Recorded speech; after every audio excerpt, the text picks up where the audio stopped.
Série des Mamelouks Baybars et les Mongols. La bataille d'Ablestein en 1277. Quand l'épée a prononcé le nom de la nation, la terre tremblait sous le pas des chevaux venant de l'Est.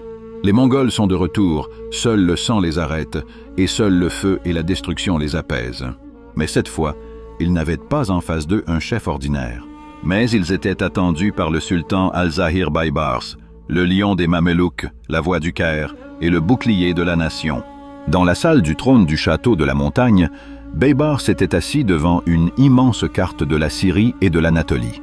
Les nouvelles sont arrivées. Les Mongols se préparent à traverser l'Anatolie par l'est, sous la conduite du chef mongol Toudouin Noyen en direction de Sivas et d'Ablestin. Le prince Bektash al-Idmari entra, le visage couvert de poussière après un long voyage.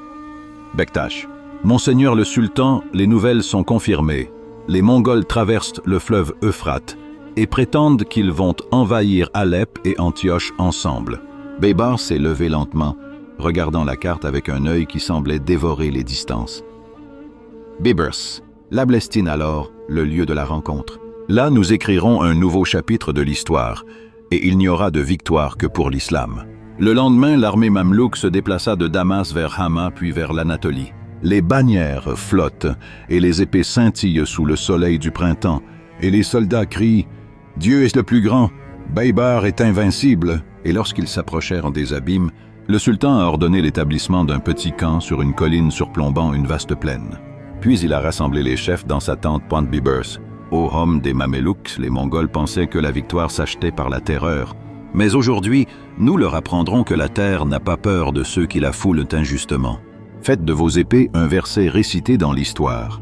Le Jachankir, Monseigneur, leur nombre nous dépasse de plusieurs fois, et ils sont venus avec des experts des Romains et des Tartares. Le sultan sourit avec assurance et dit « Et comment peut-on être vaincu quand on se bat en étant certain que Dieu est avec soi?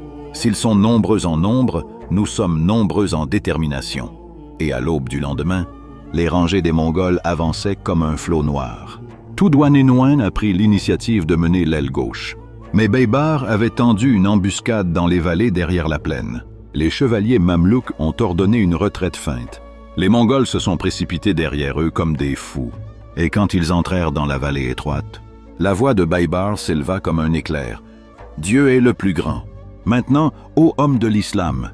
Et les flèches mamelouks pleuvaient des deux côtés comme la pluie. Puis les chevaliers d'Égypte et de Syrie se sont précipités par derrière. Les rangs des Mongols se sont transformés en un chaos total.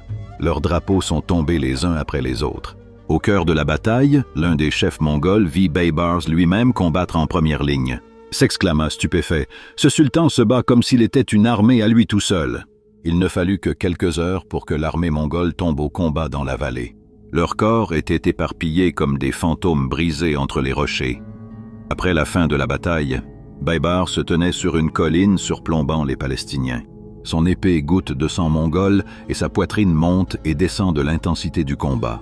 Puis il leva les yeux vers le ciel et dit d'une voix profonde, « Ô Seigneur, tu sais que je n'ai pas combattu pour la royauté ou la richesse, mais pour élever le drapeau de cette religion et pour montrer au monde que si l'Égypte se lève, elle ne sera pas vaincue. » Ainsi, la bataille d'Ablestin a été immortalisée en 1277. Comme la première victoire écrasante des musulmans au cœur de l'Anatolie, les Mongols y ont subi une défaite écrasante, et ceux qui ont survécu se sont enfuis vers l'Est sans se retourner.